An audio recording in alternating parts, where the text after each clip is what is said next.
Hello, everybody. Welcome to another episode of Yarns with Andy. Today I've got Ben Ransley, who's the founder and managing director of Smart City NZ. They're doing some really cool shit in New Zealand, and we're here to explore all the cool tech that they're doing, which includes really cool bus shelters, smart bins, something to do with traffic. I'm not sure what yet, but let's explore what Ben's up to. Yeah. Hello, mate. Hello. Nice to be here. Thanks for having me. Thank you for making the time for being here. Really do appreciate it. No problem. Tell us a little bit about yourself. What do you do? So I'm Ben Ransley, 27 years old, born and raised Kiwi from Auckland.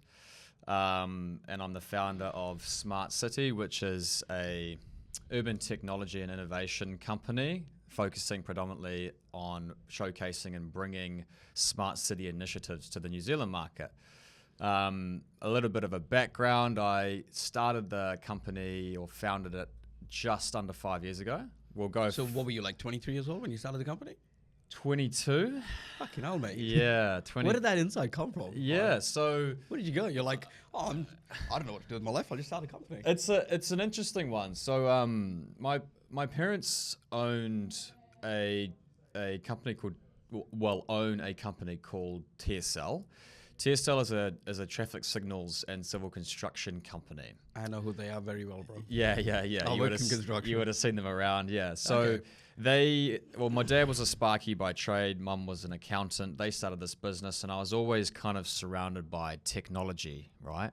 I was always really fascinated in technology, software, data, how things connect and how you can use tech to do cool stuff. I went to uni for a year.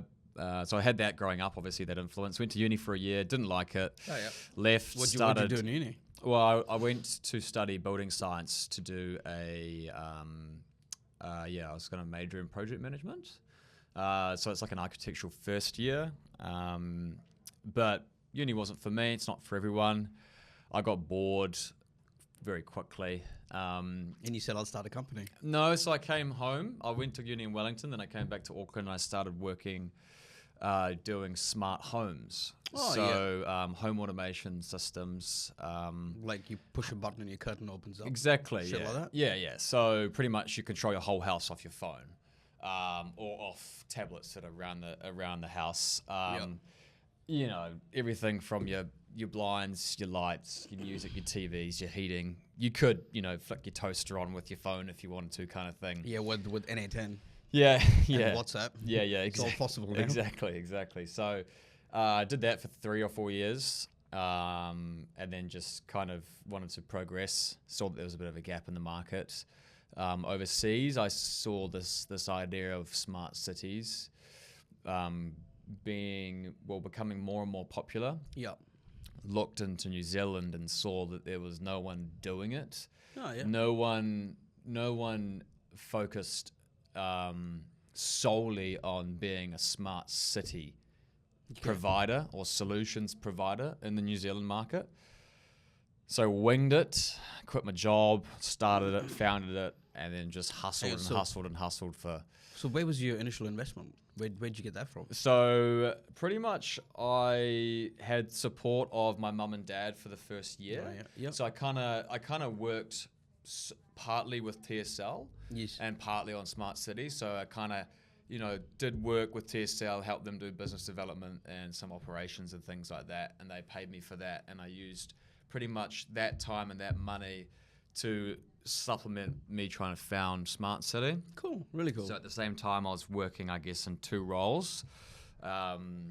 While in the first year of Smart City, it was a lot of, when you found a company, you have to found a company. So brand, obviously product, solutions, write a little bit of a strategy, learn about the industry. 5 years ago, you didn't have. Yeah, exactly. 5 years ago, you didn't have ChatGPT to help you. Exactly. So it was done all done proper, right?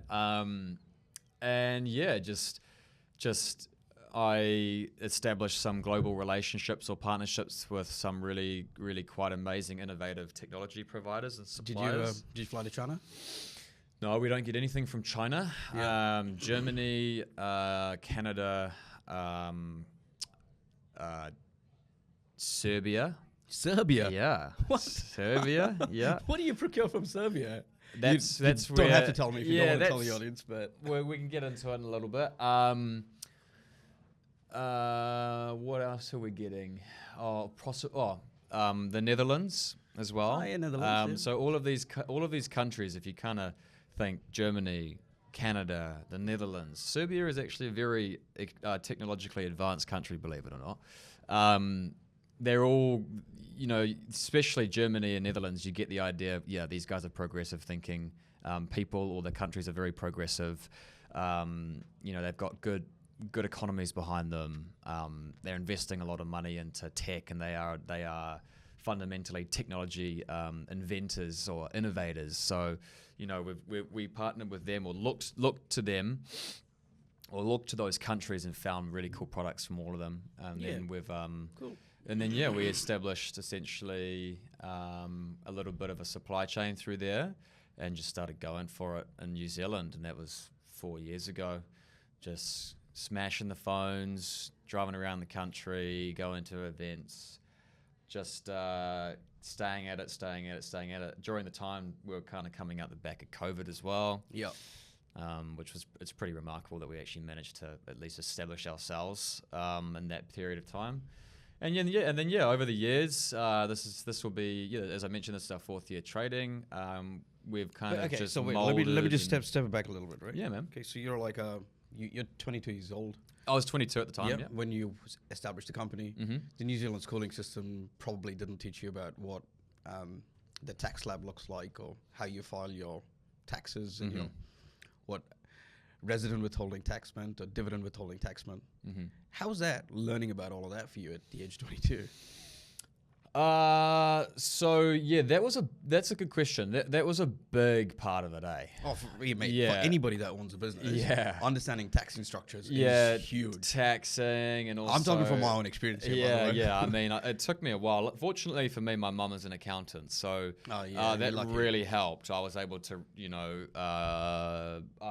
ask questions that I needed to ask and get the answers that I needed to help me understand fundamentally how it all works. But it was certainly a, I'm still learning about, different ways on how to do things. But that was something that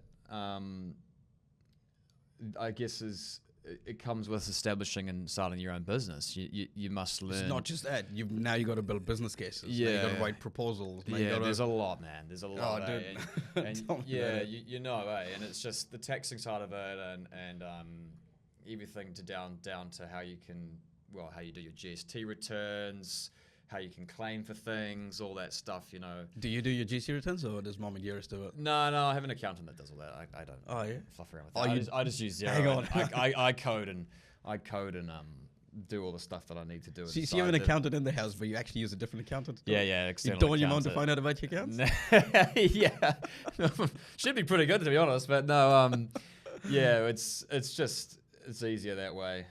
So I don't have to be talking to my mother about things and tax-related things and blah, blah, blah. It's just easier to just get someone else to do it. That sort of things all taken care of.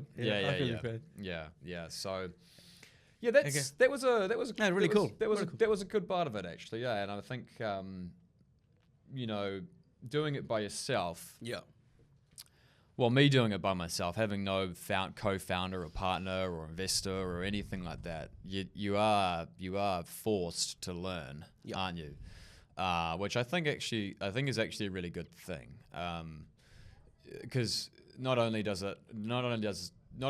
are you teaching yourself every single aspect of the business, but it also allows you, I guess, to in the future pass on roles and understand how those roles actually work.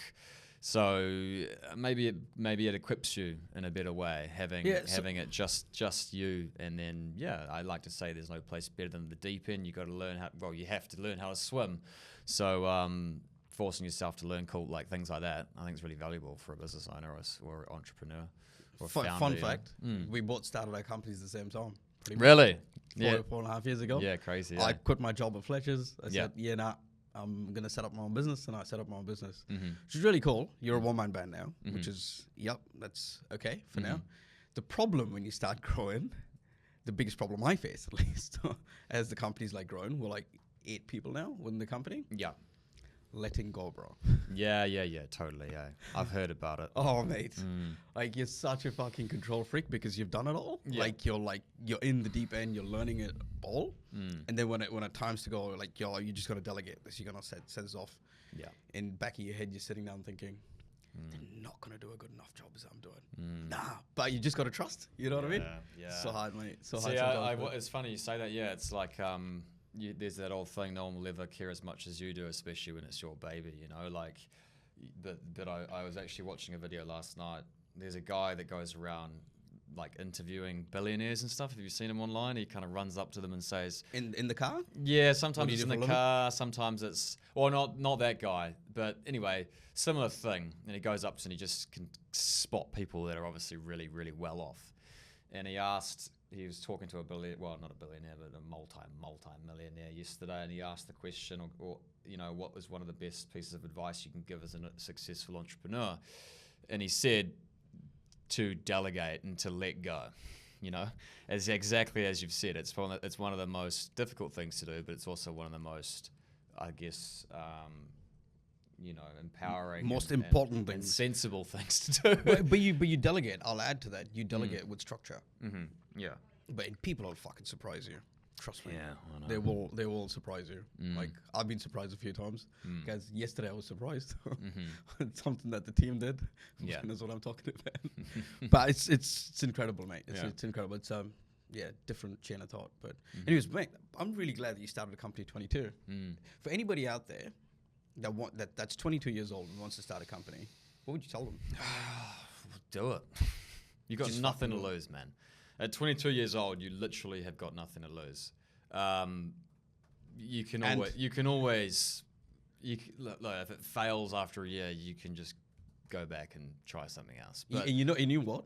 New Zealand's the easiest place to start a business, by the way. I mean, we're built on small to medium-sized businesses. That is the Kiwi way, right? $250, and one day later, you have a business, eh? Yeah, exactly. Isn't that crazy? Yeah, me and my buddies, we started like quite a few companies growing up, like when we were 18, 19, 20, just giving it a crack. Yeah. And just going through the process of how do you incorporate, what is the word, incorporate a business or whatever. Yep, with the company's office. Yeah, through the company's office, just having a play at it, you know, and be like, whoa, now we've got a business, so cool, blah blah blah. But yeah, if I would, for anyone, just do it. If you've got something that well, you first of all, you obviously need to write out a little bit of a plan and make sure you got some kind of money behind you to help with the first little bits and bobs. But if you're young, $250. yeah, $250. That's all you pretty much. That's need. really all it takes, to be honest. Yeah, and you need an idea. You need have an idea, whatever it is, and then just go for it. If you're young, you got nothing to lose. And everything to gain. You're only gonna, gain experience. You're gonna fuck up. You're gonna learn from it. You're gonna teach yourself lessons. You're gonna teach yourself about what it means to start and try and run a business. It's so worth it. I would say to anyone, try it at least once. I mean, some people want to be a doctor and some people want to be a lawyer or a scientist or whatever it is, or go down the path of working a 9-to-5 job because perhaps they value stability more. But look, I think if you're ever thinking about it for a moment, do it. There's no... You know what my biggest regret is? Yeah. Starting my company too late. Yeah, selling it too late, hey? Yeah. I was 31 when I started the company. Yeah. 32 when I started the company. Yeah. I thought that was a bit too late, eh? Yeah. I'm a bit jealous, mate. I'm a bit jealous. Oh, look, I'm very privileged and I'm very grateful that I was able to do it when I did do it. I think that without the support of my parents, I probably wouldn't have been able to do it. So that's something that's really enabled me and helped me along the way. Don't get me wrong. But as I said, I was trying to establish quite a profound company in a way. If you're not necessarily trying to go for something major and just wanting to explore the idea, then I mean, so you can do honest, it without honest question. You making money? Yeah. Good money? Yeah, I think we make good money. Yep. Well, look at that. He's a little coy, man. Yeah. Well, for me, yeah. I mean, look. I mean, I've been trading for 5 years, so, and I I have no other job. Well done, bro. You know, and done. yeah, and I think that it's important to be on top of how you're making your money, and you know, of course, well, that just comes with all business. Yeah. Okay. Cool. Let's get into Yeah. Smart City NZ now, right? Mm-hmm. What do you guys do exactly? Yeah, so as I mentioned before, it's kind of a hard one to nail down into one sentence. I've spent 4 years trying to master the elevator pitch, right? Oh yeah. But I'd say that we're a hardware and software driven smart city solutions company. Okay. And what that necessarily means is that we expose some of the newest emerging hardware and software technologies in the smart city sector to the New Zealand market. And we focus predominantly in 3 main areas. They are transport waste and the public realm, or urban furniture. Yeah. And through those 3 silos, we offer hardware solutions, software solutions, and data solutions. Now, the idea fundamentally of a smart city is to improve the everyday life of citizens through the integration of new and advanced emerging technologies and innovations. So when we talk about that, we think, okay, so how can we improve the everyday life of citizens through a transport silo, or through a waste silo, or through a public realm, or an urban environment silo? So I've figured out ways. I've found product and solution, and I've also developed and designed my own in those 3 areas. And you know, for example, in transport, we have various different offerings, which I can get into. Yeah, if you sure. want. Yeah, We'll get into one at a time. yeah. So transport. So transport's your bus stops, right? No, that's actually no. So there's transport waste, and then there's the public realm and the urban environment. It's urban environment. So the bus shelters fall under our urban environment, smart furniture kind of line. You know what, mate? ChatGPT didn't actually break it down like that for me. Yeah. When I did the research. See, AI is not always the best, but it's pretty good. I disagree. It's fucking incredible. It is amazing. It is, and it's only getting better and better and better. Maybe I didn't prompt it properly. And you got to be problem. very very particular with your prompts sometimes, eh? Yeah. All right. Your transport sector. Yeah. Okay. Who do you guys service? So what do you guys supply? Yeah, sure. So we service pretty much all the road controlling authorities across the country. NZTA. Yeah, Kotahi, New Zealand Transport Agency, is one of our clients. Auckland Transport's one of our clients, and then various different councils down the line. So it's mainly traffic controls? So we have various different solutions in the transport silo. Our flagship solution is called Smart Traf. Smart Traf is a real-time congestion monitoring solution system. Really cool. Yeah. So it's a hardware and software / AI driven tool set, which enables road controlling authorities or large contractors to understand and monitor the transport network in real time. So when you say hardware and software solution, break it down simplistically for me. So for everybody else. Is it cameras installed on roads that monitor traffic, or what is it? Okay. So as an example, we deployed a network or a smart traf network out in Pakuranga about 4 years ago. So That's for 80 Eastern Busway? Yep. So we're doing all of the. I worked on that job, right? Oh, did you? Yeah, there you go. So we've been there since the start. So we deployed all the sensors out there and all the radars to help the traffic. So it's sensors and radars, not cameras. Okay. Yeah. So I'll get into the exact what exactly they are. So we're measuring and monitoring all of the vehicles through the entire project area to inform the project and the traffic team on exactly what's going on. Now, the way we do that is we have various pieces of hardware and we have software. And the hardware is either called as a traffic X hub or as a smart micro traffic radar. Now, a traffic X hub is a Bluetooth and Wi-Fi MAC address sensor. So it detects and picks up the essentially the MAC address of Bluetooth devices coming through or past that sensor. So as an example, each electronic device has a MAC address, which is a media access control address, and that is essentially what enables a Bluetooth device to connect to another Bluetooth device. It's almost like a unique ID. Yeah, like a unique ID. Just keep it simple. It's like a unique ID, right? So you have a device, these little sensors, and they have little antennas on them, and they just detect these MAC addresses, right? MAC addresses don't change over time, so they stay the same. So then through a network of these sensors, you can track the MAC address around, which means you can time how long it takes to get from here to here to here to here through the different nodes or sensors that we have, therefore allowing us to measure the travel time of vehicles or the movements of vehicles through the entire project area. What if I have my Bluetooth turned off? There's various different ways, like your car will have Bluetooth on it, your Apple Watch might have Bluetooth on it. We're not penetrating everyone. So by that, what I mean by that is the sensors don't pick up everyone. So they have what you call a penetration rate of about 35%, which is incredibly high. Typically, you'll see around 18% from other people in the industry in New Zealand. Some are getting up to 24, 25. But with a combination of various different standards, Bluetooth connected, Bluetooth low energy, Wi-Fi, all of these kind of services or connections all have MAC addresses. So we're getting pretty good penetration, enough for us to determine what's going Travel on. time. Yeah, you know what I mean? Yeah. So like if you were getting 2%, then you wouldn't be very confident. But 30, that's a third of the cars. So that's, you're pretty confident. That's and the data you collect is travel time.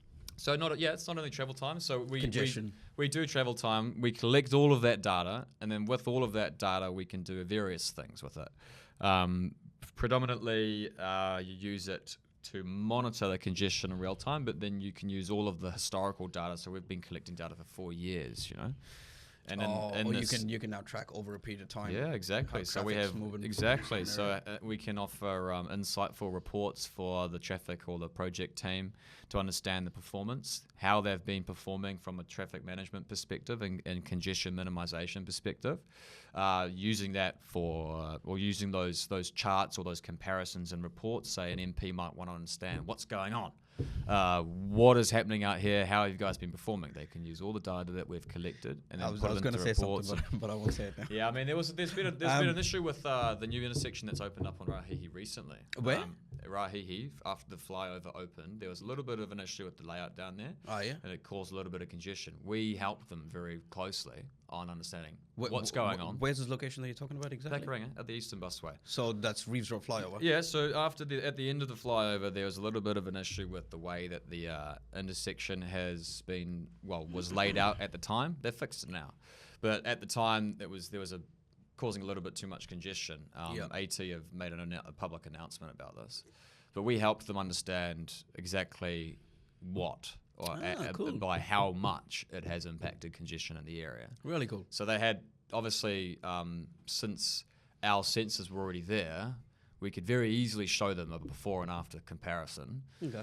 Whereas if they were trying to use publicly available data, that would be very difficult. So Bluetooth's one. Yeah, and then the other one is traffic radar. What radar essentially... Simple language. Yes. So I'd understand. Yeah. They just measure vehicles or detect vehicles. So they can classify vehicles. By that I mean... So what is this? Is it like a device on the side of the road? It's like this big. You put it on a pole, fires down the road, uses a modified Doppler beam. That's over your head probably. But anyway, it's just like a radar and it can detect objects, right? As objects come to it. Yeah. And then it's got a whole bunch of smarts in it, AI and things like that, which help it determine exactly what that object is. And you can classify things. So the radar knows, exactly. So it knows if it's a car, if it's a truck, if it's a motorbike, if it's a long truck, if it's a bicyclist, if it's a pedestrian. It can count as well. So not only are we counting the kind of vehicles coming through a particular road area, a particular approach or segment of road, we can measure in what volumes, at what time of the day the volumes are changing, at what speeds they're coming through, what the flow is like of these vehicles coming through. So you're collecting a shit ton of data using Bluetooth and radar. Yeah, man. And why not cameras, bro? Just because I couldn't be bothered doing cameras. There's too many hoops you need to jump through. Plus, they don't work very well in bad weather. You have to clean them. Radars will work in any environment. and yeah, there's no issues with like downpours. As an example, if you had a camera trying to detect a whole bunch of vehicles in the pissing rain, you have a very hard time actually being successful. Yeah. Like the computer vision or the AI behind the camera feed, which is actually doing all of the analytics, is going to struggle to actually make out a vehicle if there's heavy downpours.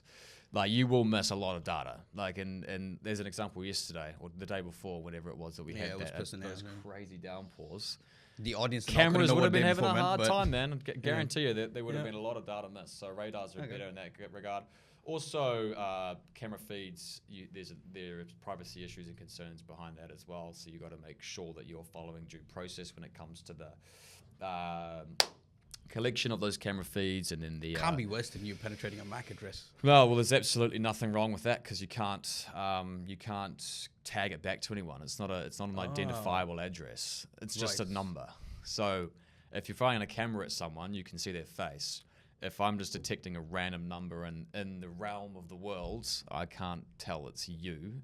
I don't even know where it's coming from or what device it's coming from. I just know that it's this number. So it's a very non-intrusive way of monitoring and measuring travel time. The radar has got no camera feed on it at all, so there's absolutely no way of doing any kind of personally identifiable processes there. So yeah, those are quite literally the two reasons why I went down that track, because I don't want to be invading people's privacy. Interesting. And I think that that is one of the concerns, I think, these days, or a large concern is the governance of data and the way we collect it and how we protect people's identity and things like that. We'll get onto that maybe. And especially in the smart city space or the AI space or the emerging technology space, people are worried that without the right governance or without the right direction, you could take people's data and take it for a hike kind of thing. So I focus quite a lot on making sure that that's very, very clear that we don't do anything like that. Yeah, good on you, man. Yeah. Well done. Okay, so that's your transport sector. That's one of the products in the transport sector. Okay, so any other products in transport sector? Lots. Smart VMS, you might have seen that online. What's VMS? It's a variable message sign. Yeah, so you see on the side of the road, you see those signs that say roadworks ahead, consider alternative route. There was also a sign that was advertising IKEA. Yeah, exactly, yeah. I don't know why NZTA is helping out IKEA, but sweet as. Yeah. We were actually meant to be doing some work for that. Helping IKEA out or putting help manage the traffic around the area. Okay. Yeah, but there would have been some IKEA advertisement. Free IKEA advertisement. Yeah. That's what we're talking about. Yeah. Good on NZTA. Yeah, a little bit of it, yeah. I did not say that on record. Maybe clip that. Keep it in. We'll get him in trouble.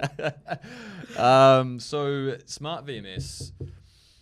Typically in the past, as I mentioned, you would have had those signs on the side of the road and they gave you limited information. They would have said, there's some roadworks ahead, consider some alternative routes. I went one step further and created a smart VMS, which uses various different products that we have and solutions that we have to have a sign on the side of the road that not only says roadworks ahead, it gives you alternative detours and the travel times for those alternative detours in real time.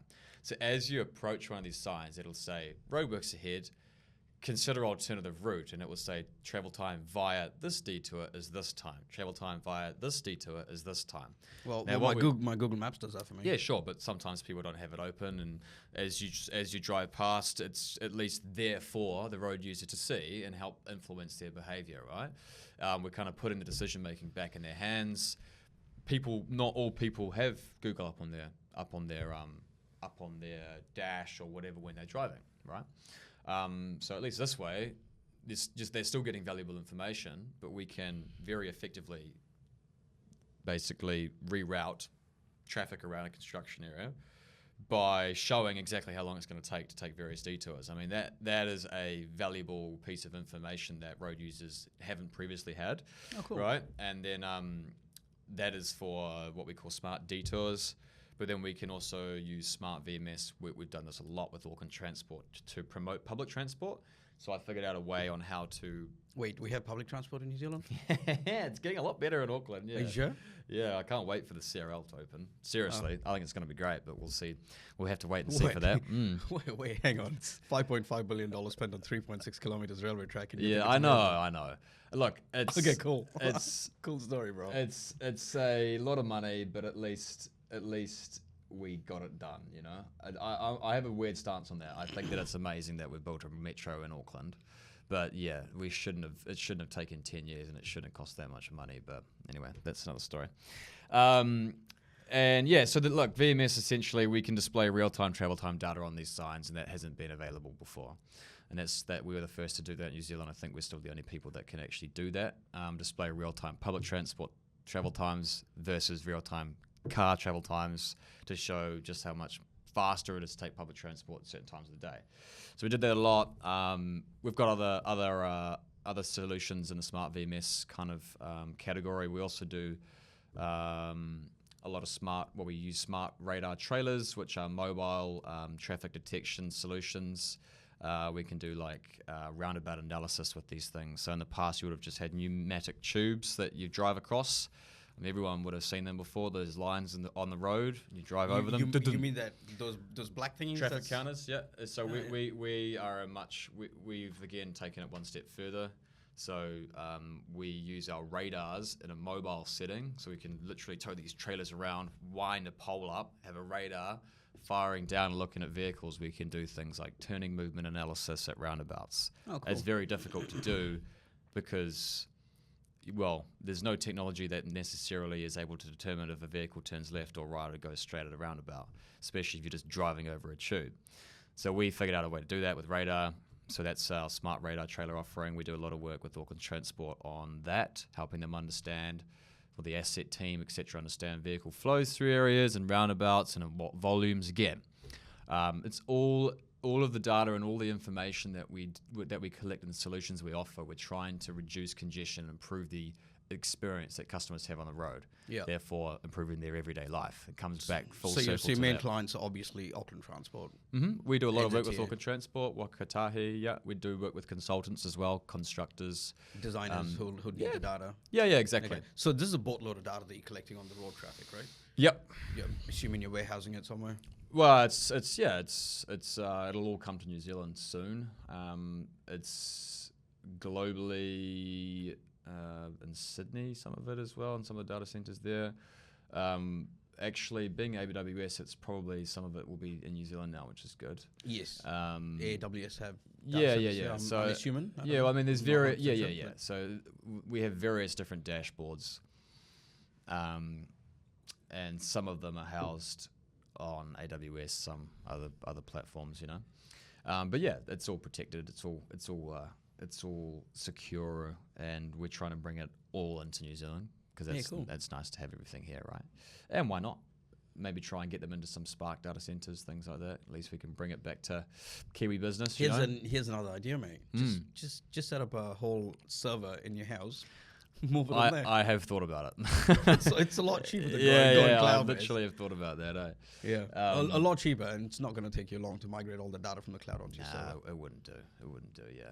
It'd be 10 times cheaper. Yeah. By the way, just a thought. Yeah. No, that's true. I've definitely thought about it. Just got to get around to doing it. So let's move on from your transport sector. Mm-hmm. Let's move on to the next. Yeah. So waste. Waste. Okay, this is interesting. Yeah. So waste. Yeah. So we supply and support smart waste solutions. Predominantly through the supply of smart bins. Now, smart bins are solar-powered, self-compacting public rubbish bins, which have sensors in them to measure things like fullness levels, flap openings, pedal pushers or foot pedal pushers. So understanding how often the bin is filling up, having a real-time view of how full the bin is. Now, having that kind of information and data available to you or the waste contractor is very valuable because it means that they're not going to waste their time going to an empty bin. Not only does the bin plan the route as well. Yeah, not only does the bin collect all that data in real time, it's also got a compactor in it as well. So you're fitting 5 to 7 times the amount of rubbish into each one of these bins, which means in theory you will be visiting this bin 5 to 7 times less, right? That means you're going to drastically reduce the overall cost of operation for the collection of waste in a city or region. At the same time as that, you are going to be additionally reducing trips to empty bins because you've got now previously unavailable insight into what exactly is going on in your bin network in your town or your region or your city. So those are a little bird also told me that your bins say things in Maori. So is that true? Well, we're going to do that. Yeah, so we just. Are you going to do that? You've done that. Well, we wanted to. We have done that up in the far north, actually. Yeah. Yeah. Yeah. So some of them will. I believe we're going to have some of the. Well, they have speakers in them, so so when a user interacts with the bin. Why would you want to interact with the bin? Well, no, because because it makes it a more kind of engaging experience. Like these smart bins that we deliver to the far north are beautifully wrapped. So they're wrapped in like lovely scenic imagery, etc., from areas around the far north, and they've got te reo Māori scriptures on them explaining, what they are, what they do, and then English translations. So and then obviously they're solar powered, so they're like an environmentally friendly, positive solution to waste in such a beautiful and clean, pristine area like the far north. So when you have the citizens or tourists or whatever interacting with these bins, it's not just a case of disposing of your waste. It's almost like an experience. You go and you expose of your waste, and then you get essentially thanked for doing that and keeping New Zealand tidy. It's like kia kaha New Zealand, thanks for being a tidy Kiwi or whatever. You can say things like Mirihi Kirihi Meti at Christmas time, Merry Christmas, or Go the All Blacks and things like that. So it kind of creates like an interactive experience for the user, which might mean, at least when they do it, they go, oh, cool. Well, I'm happy that I disposed of my waste. I got thanked for it, and it just makes the experience a little bit better. I mean, look, it's something that we standardize in all the bins, and I think that if we can try and relay positive messaging for keeping our streets and our beaches, etc., clean, then we should be doing that, right? Yeah, fair enough. Yeah, I can see the upside there. Yeah. So that's the smart waste bins, and they're amazing. I mean, they're all over the world. We've got them in Napier in the far north. We'll end up probably putting some down to Taupō. We'll start working our way down the line as well. And I see, again, you're improving the experience of people in cities or towns because the streets are cleaner, and also you're freeing up budget and cost because you're going to reduce essentially the overall operational cost of waste in your town or region. Yeah. So let's talk about your last solution, which you're working on, which is your bus stations, isn't it? What do you call them?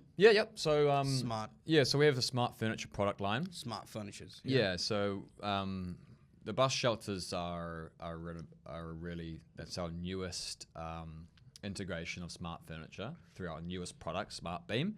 But we have various different smart furniture products. We have Smart Bench Mini, we have Sun Seat, and we have Smart Beam.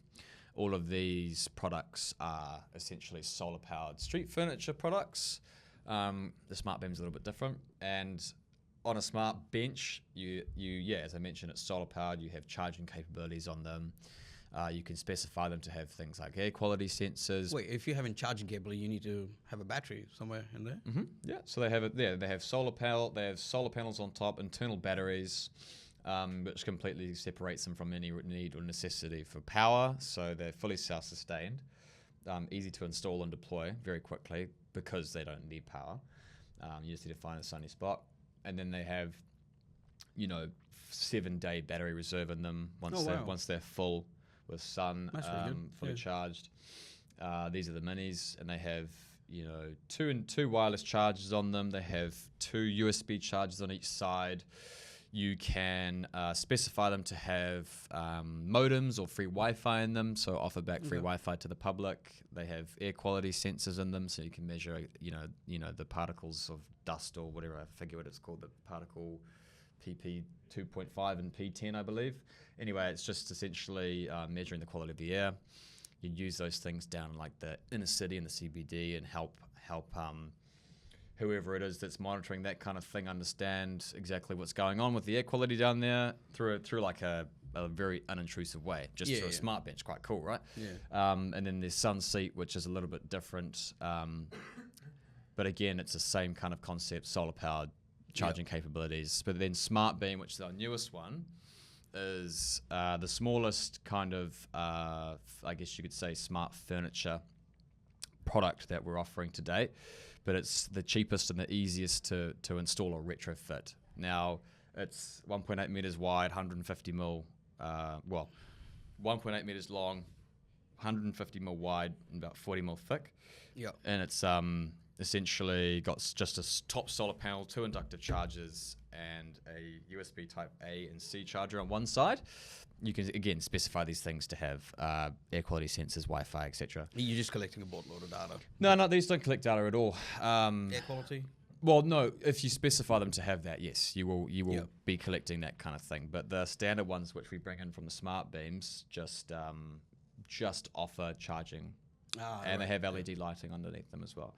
So we work closely with they're not Auckland pulling off Transport. electricity from the grid either, No. because they're solar. Yeah, they're all They're solar sustainable. powered. Yeah. No, that's really cool, man. So you must be dealing with councils quite a bit. Mm-hmm. Is it difficult dealing with them? Look, I would say that you learn how to deal with them Oh, interesting. Okay. How do you deal with them?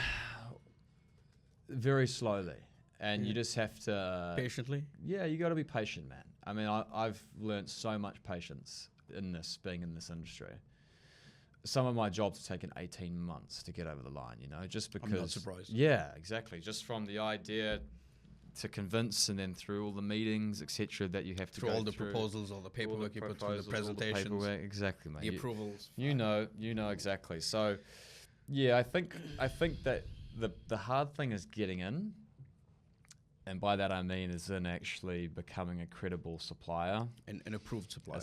Exactly, an approved supplier. You need to to these be on the councils. pre-approved list, bro. Otherwise, you ain't talking to anybody. Exactly, yeah. So I think once you're in, and you've got I'm a pre-approved supplier, by the way. yeah, so that's good. Yeah. taking me a while to get there. Yeah, it's a nightmare, eh? And I think once you're in and you've got contact there, then it's not so hard. At least, and I think it's very important to network. And LinkedIn, I believe, is a really, really great place for that, especially in the public sector. Tell A me lot of about it. people are on LinkedIn, right?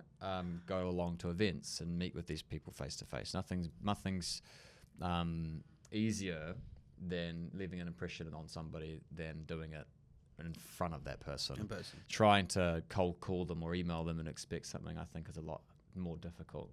So keeping your eyes out there and understanding what kind of events are on, and then going along to those events and just introducing yourself and I agree. and talking to them, yeah. And I think once you do that and you're in them, it's not too bad. Yeah. So come back to the data you're collecting, right? So are you integrating AI into your products? Mm-hmm. If so, how? Well, it's all pretty much AI. All of the analysis. Hey, that's just a buzzword everybody says, right? Yeah. These days. No. Come on. I mean, look. No. It's What are you actually doing? Well, as I mentioned, it's all pretty much AI, and by that I mean the way that we collect data, and then the way that we analyze that, and then visualize that through our SmartTraff platform is all done through a essentially an intelligence logic, right? Which is artificial intelligence, so that's AI.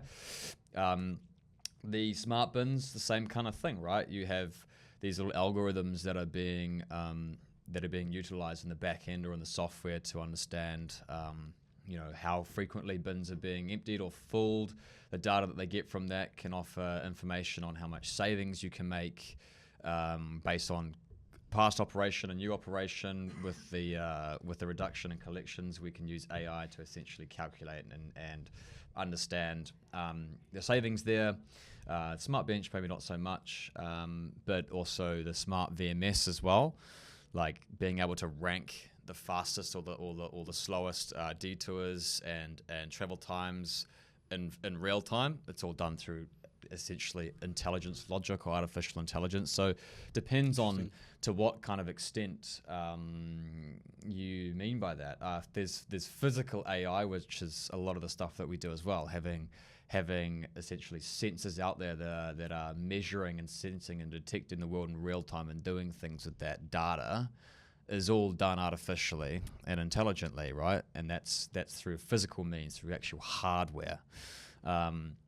So yeah, I mean there are other things and ways of using AI when it comes down to like, as I mentioned before, computer vision. That's the same kind of thing when you get an artificial intelligence program or whatever it is to look at a camera feed and determine what's what. Same kind of thing, right? But it's used everywhere, and it's becoming a lot more apparent to use it, or I guess you could say flavors of it. And yeah, in the future we'll use AI for everything. And that's going to become normal, isn't it? Yeah. Well, I think it's already normal, right? It is normal. Yeah, and I think it's just going to become, I would say expected. I'll give you a good example. So right now, the way that we are running our intersections, the phasing for intersections, the phasing I mean is in how long a green light stays green and a red light stays red at an intersection, right? Traffic signal intersection. Yep. The way that that's being done currently is through things called personality programs, which are essentially like little programs that you put into the controller that controls the lights at an intersection.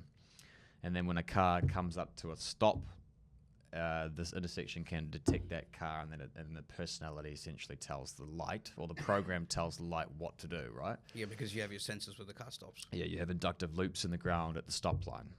Those little cut boxes that you see in them. Yeah. So they're essentially just like little inductive loops which can measure the vehicle because it's a bunch of metal over top of it, right? Now that is being done, and then it's being kind of monitored and run through a program called SCATS. And SCATS essentially connects all of the traffic signal controllers across the country almost now. I mean, SCATS is being implemented into, it's in Wellington, Tauranga, Hamilton, Auckland, Dunedin, Christchurch. They've all got SCATS.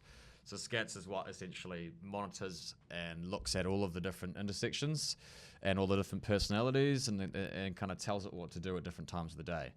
But that might be done twice a day. So by that I mean in the morning they might run a personality, and in the evening they might run a personality. Right. They might slightly change the phasing, timing of the intersections. AI can do a much better job of that. Can do it in real time then, couldn't it? Exactly. So, and then using AI or using an umbrella AI, which is able to measure and receive data from connected vehicles, from all of my sensors, from the detection at the intersections, having one intersection talk to another intersection, to another intersection, to another intersection. Very quickly you have a very dynamic way of controlling the vehicles through a city. Much more dynamic than what we're currently doing. Easing congestion rather than a set timer. It would do a very good job. Like AI would do a fundamentally better job of reducing congestion through real-time monitoring and I guess you could say operation of signalized intersections in cities. And that's where I see AI becoming incredibly useful. Yeah. And I guess you could say, the smart city era or area in the congestion kind of space or traffic space. So where do you see your company in 5 years, mate? So yeah, we're about to go through a pretty awesome growth strategy next year. I see my company, being the pioneer or the leader of smart city solutions and AI-powered smart city solutions in New Zealand and Australia. We're going to Australia next year. And being, I guess you could say, at the forefront of the most amazing emerging technologies and using those to benefit citizens' experiences and help cities save money. I want to be that company. What's your competition like here? Look, there's no competition when it comes down to as a whole. service offering, but in each different silo, we have a little bit of competition. Yeah, so like transport, there are other companies that do real-time monitoring, and these similar kind of consultancy services when it comes down to reporting and understanding it's like impact assessments and things. There's some competition in the smart bin space, just one. In the furniture space, there's competition,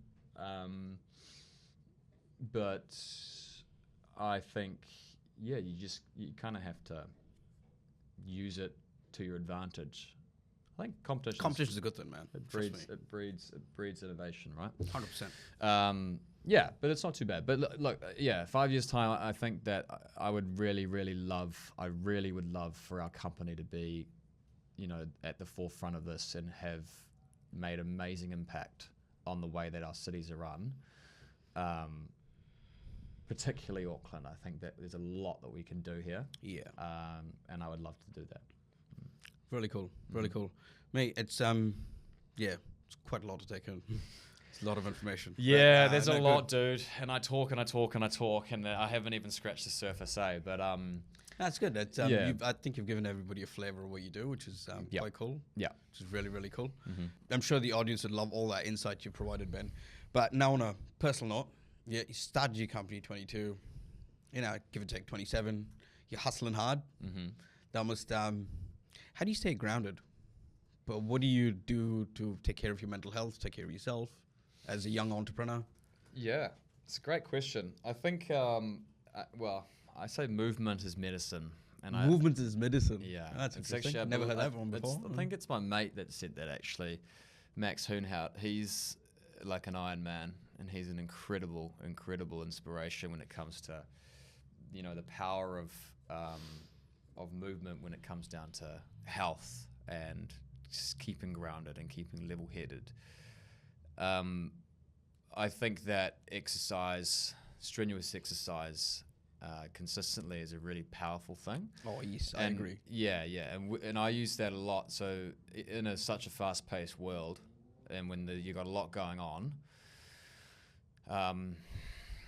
some things might be affecting your mental health at work. Sometimes we have periods where we're quiet, and that's really it gets me That's down. a lot more stressful than when you're fully busy. Exactly. I know. Exactly. Yes, exactly. Yeah. So I focus a lot on my physical health. Yeah. And I think that it's been one of the main things that has enabled me to kind of be where I am today. What do? You hit the gym? Yeah. I mean, regularly? Dude, it's all the time, right? What's that? Do you do like F45s and BFTs, CrossFit? No, so I do. I guess my own kind of style, but I like to work out at least 5 times a week, at least. Yeah, I'm the same. Yeah. Yeah. And then so running. you hit the gym every day on a working day. Yeah, or on the weekends as well. Yeah. But I think that it teaches you a lot. You clearly don't have kids, do you? Not yet. That's why you got the weekends to yourself. Yeah, I don't. Exactly. Yeah. I'm making the most of it. And running and things like that. I think that staying really healthy and active is really good for you, and it really helps train your body to deal with, I guess you could say, stressful situations. That's a weird kind of thing. It's not just that. I find that it kicks off all the endorphins. And and you're like you're dying at the gym, right? I do CrossFit, and I do CrossFit 5 times. Yeah.